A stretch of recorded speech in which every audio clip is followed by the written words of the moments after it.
Welcome to my விடாமுயற்சி YouTube channel. வணக்கம் நண்பர்களே. இன்றைக்கி நம்ம என்ன பார்க்க போகிறோன்னா வாழைக்காய் வறுவல் பார்க்க போகிறோம். வாங்க இன்றைக்கி நான் என் ஸ்டைலில் எப்படி வாழைக்காய் வறுவல் செய்யலாம்னு சொல்லிட்டு பார்க்கலாம் வாங்க. அதுக்கு வாழைக்காய் நம்ம எடுத்துக்கலாம். இந்த வாழைக்காய் இது மாதிரி 2 வாழைக்காய் நான் எடுத்துருக்கிறேன். இதுக்கு என்ன தேவை அப்படின்னா மஞ்சத்தூள், உப்பு, மிளகாய்த்தூள், குழம்புத்தூள் இருக்கு இல்லைங்களா, அது மிளகாய்த்தூள், ஆயில், தேவையான தண்ணி. வாங்க இப்படி எப்படி செய்யலான்னு பார்க்கலாம். வாழைக்காய்க்கு தோல் எடுத்துக்கலாம்.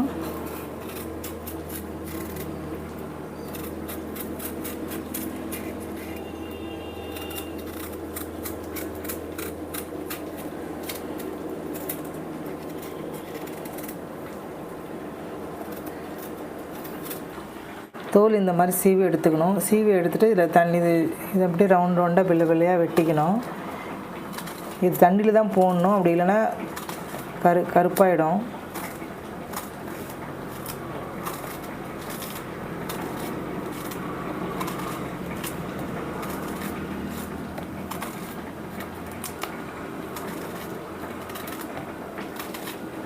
இந்த மாதிரி ரவுண்டாக கட் பண்ணி எடுத்துக்கோங்க.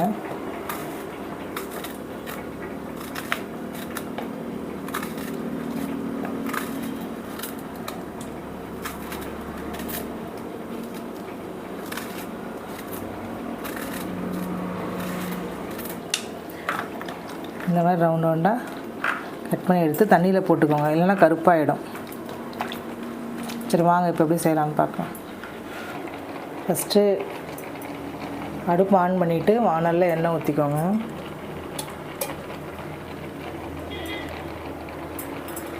எண்ணெய் ஊற்றுனதுக்கப்புறம் வாழைக்காய் போட்டுக்கோங்க.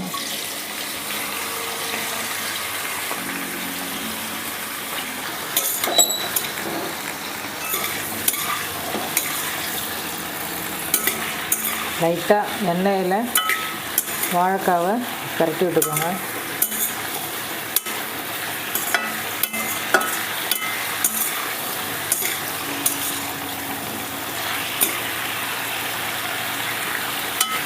கரட்டி விட்டதுக்கப்புறம் அடுப்பை சிம்மில் வச்சுட்டு தேவையான மஞ்சத்தூள் போட்டுக்கோங்க, தேவையான உப்பு போட்டுக்கோங்க. இது ஃபஸ்ட்டு கொஞ்சம் கட்டி வெடிக்கும்.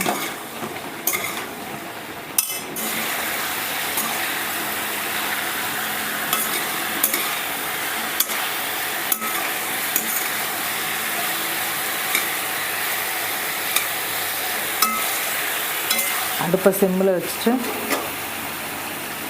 காரத்துக்கு தகுந்த மாதிரி மிளகாத்தூள் போட்டுக்கோங்க.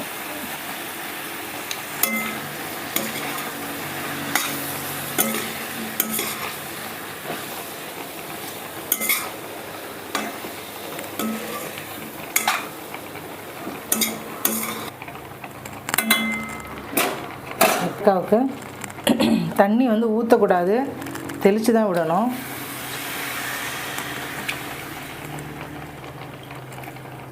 போதும். அடுப்பை சிம்மில் வச்சுட்டு தண்ணியை தெளித்து விட்டுட்டு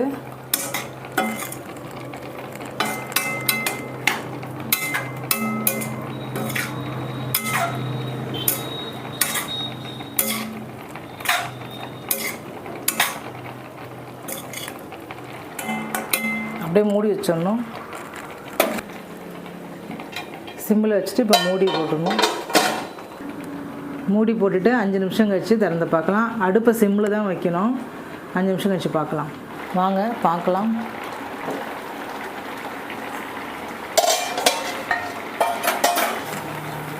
பாருங்க தண்ணி சுண்டிச்சு, தெளித்து விட்டோம் இல்லையா. இப்போ காய் வெந்துருச்சான்னு பார்க்குறதுக்கு இப்படி கட் பண்ணி கட்டாகுது பாருங்கள். காய் நல்லா வெந்துருச்சு. பிஞ்சு காயாக இருந்தால் கொஞ்சமாக தண்ணி தெளித்தா போதும். கொஞ்சம் முத்தின காயாக இருந்தால் கொஞ்சம் கூட கொஞ்சம் தண்ணி தெளிச்சுக்கணும்.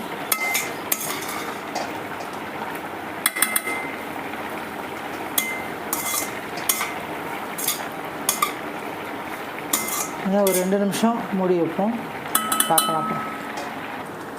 வாங்க பார்க்கலாம்.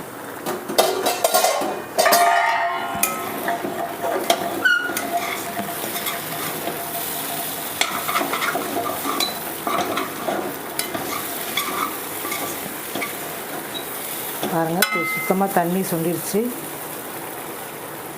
இப்படி தனித்தனியாக இப்போ பிரித்து வச்சுட்டோன்னா கொஞ்சம் நல்லா ஃப்ரை ஆகிடும். உங்களுக்கு வேணால் எண்ணெய் ஊற்றிக்கோங்க. நான் எண்ணெய் கம்மியாக தான் ஊற்றிருக்கேன்.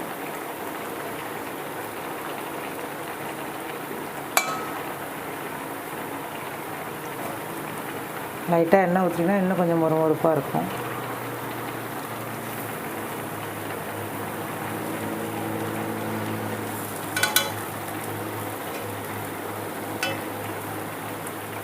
இது மாதிரி பிரித்து விட்டுட்டிங்கன்னா அது தனித்தனியாக கொஞ்சம்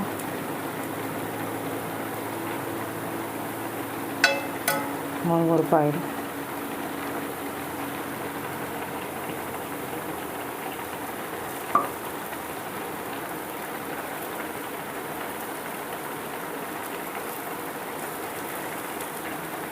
இப்படியே ஒரு 2 நிமிஷம் இருக்கட்டும். 2 நிமிஷம் வச்சு பார்க்கலாம். இப்போ ஒரு பெரட்டிடலாம்.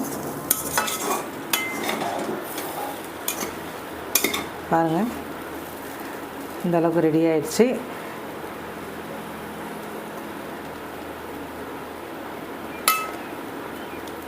இது போதும். இந்த மாதிரி பண்ணிக்கிட்டிங்கன்னா இது சாப்பாடு, தயிர் சாப்பாடுக்கு, சாம்பாருக்கு, கீரைக்கெல்லாம் நல்லாயிருக்கும். செஞ்சு பாருங்கள்.